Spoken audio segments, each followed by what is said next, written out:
The taxes you'll pay on the money you make in 2024 is less than what it was in 2023, but not why you think.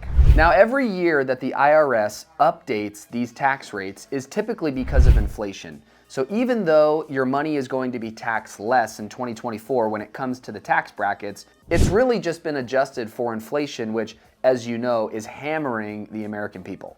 Now, when it comes to your tax rates, we first have to focus on what your filing status is, and there's a few different ones. So let's jump into what each filing status is, what it means, how you can qualify, and then what your respective tax rate is for that status. Okay, now if you're filing single, I want to go over what those tax rates are going to be. And just to quickly highlight what your actual tax rates are, they're 10%, 12%, 22%, 24%, 32%, 35%, or 37%. And so you'll see here that there's a large range of these tax rates, and the max rate you could end up paying is 37%. But what I want you to know is this is a gradual tax system. So the reason we have that many rates is because each rate has a bracket of income that if you make within that bracket, you will be taxed at that rate. All right, so let's dive into what the single tax rates are for somebody that files as a single individual. So technically, to qualify for this status, you will have to be unmarried or legally separated from your spouse by the end of the tax year.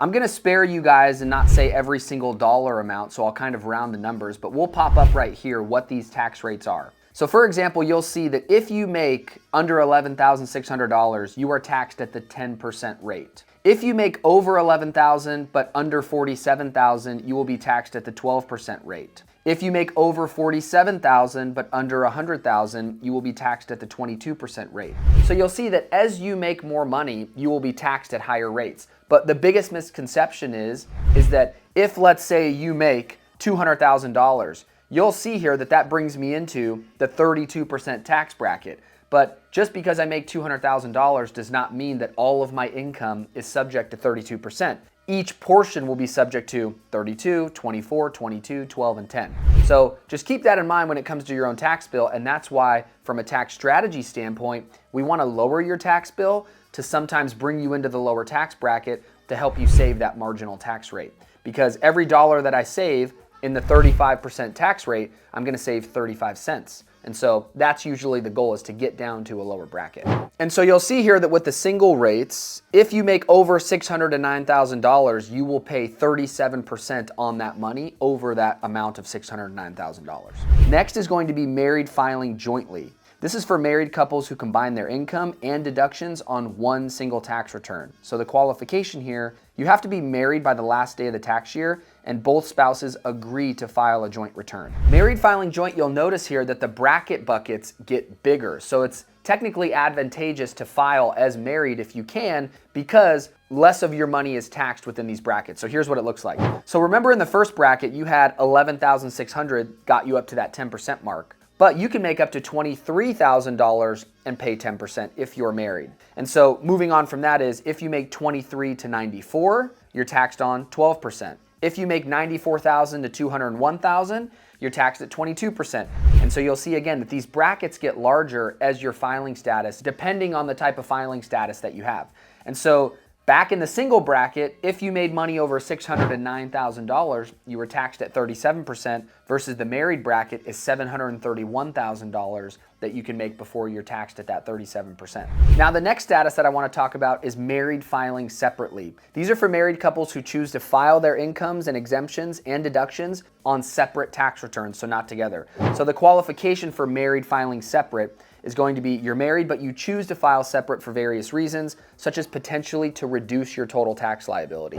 I can tell you from my experience, it is rare for clients of ours to file married filing separate unless student loan interest is a factor within your situation, or at times there may be certain alimony components to their tax situation, which would lead to them filing separately. Now, going over the tax brackets for married filing separate, you'll see here that the IRS kind of dings you for doing this because it's not the same as if you filed as single. You technically will hit a higher tax bracket sooner. So here's what I mean. So similar to the single bracket, if you make less than $11,600, you'll be taxed at 10%. You'll see that you hit the 37% tax bracket at $365,600 instead of the $609,000 for being single. So this is why we'll tell people to file jointly instead of married filing separate, unless they have other factors to their tax return that would make it advantageous to do so. So the next status I want to cover is head of household, and this is a great status to take if you can qualify for it other than married filing jointly.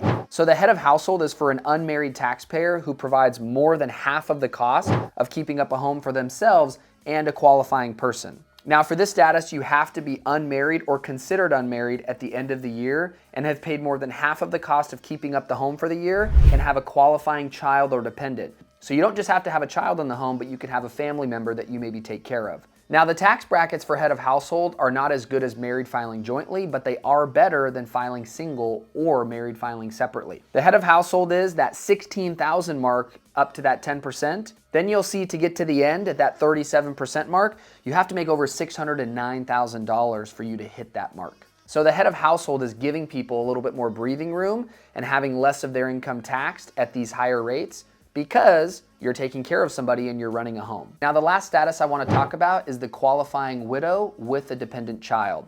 If you technically do not get remarried by the end of the year when your spouse becomes deceased, you can still use the married filing jointly status, which will again help shelter some of your income to these higher tax rates. So for this, you'll see that we come back to the married filing jointly tax rates for your income. And now one may ask, well, is it going to be more beneficial to file as a head of household? But no, because you get higher limits when it comes to the married filing jointly tax brackets than you do with the head of household. Now, as I said at the beginning of the video, the reason that these tax rates update every year is typically because of inflation. So because the dollars that you make technically get you less as time goes on, they give you a break from a tax perspective. Now for context, the married filing jointly first tax bracket last year in 2023 was $22,000. Now it's jumped up to $23,200. Now it's not a massive increase, but each year they will adjust these rates depending on the inflation. Now some other tax rates that I want to talk about that could apply to you when it comes to your 2024 taxes. One of them being the capital gains rates. So we'll save the actual definition and what capital gains taxes really are for another video. Now for those of you that have to factor in capital gains tax rates, the short-term capital gains tax rate, which remember, if you buy a capital asset, piece of real estate, stocks, things like that, and you sell that asset less than 12 months from when you bought it, you are going to be taxed at a rate up to 37%. So what does that mean? This income that you make from the short-term asset sale, that short-term capital gain, falls in line with your tax brackets, which remember, go up to 37%. So it's all going to depend on what the total amount of your income was to see what tax rate you pay on your short-term capital gains. Now, long-term capital gains rates is when you buy an asset and you hold it for at least 12 months and then you sell it on the back end. There are preferential tax rates for long-term capital gains. So again, you buy a piece of stock or you buy a stock or you buy a piece of real estate. If you hold that item or asset for longer than 12 months, you will be subject to these rates. These rates actually change depending on your filing status. So first, let's go over those. Okay, so for long-term capital gains, if you are single, you'll pay 15% if your income is between $47,000 and $518,000. If you're over that $518,000, you'll pay 20% on your long-term capital gains. If you're head of household, that 15% rate is $63,000 up to $551,000. And if you're over that $551,000, you'll pay 20%.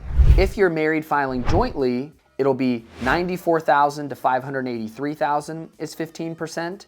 And if you're over that $583,000, it will be 20% that you're taxed. And if you're married filing separately, remember they typically penalize you, we'll say a little bit. And so if you're between $47,000 and $291,000, you'll pay 15%. And if you're over that $291,000, you'll pay 20%.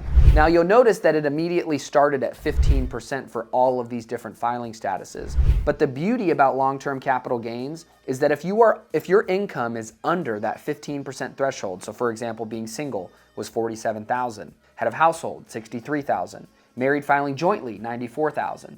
If your total income is below those thresholds, you will pay 0% on your long-term capital gains. So you'll notice a little tip there, as you get older into your retirement years, if you can manipulate your income to come down into that 0% range, and these are long-term capital gains that you're realizing, such as selling stock or rental properties, you can potentially pay $0 on that income if you structure it the right way. Okay, so where does this leave you? At the end of the day, you should definitely use the help of your tax preparer or your CPA or advisor to determine which filing status is applicable to you.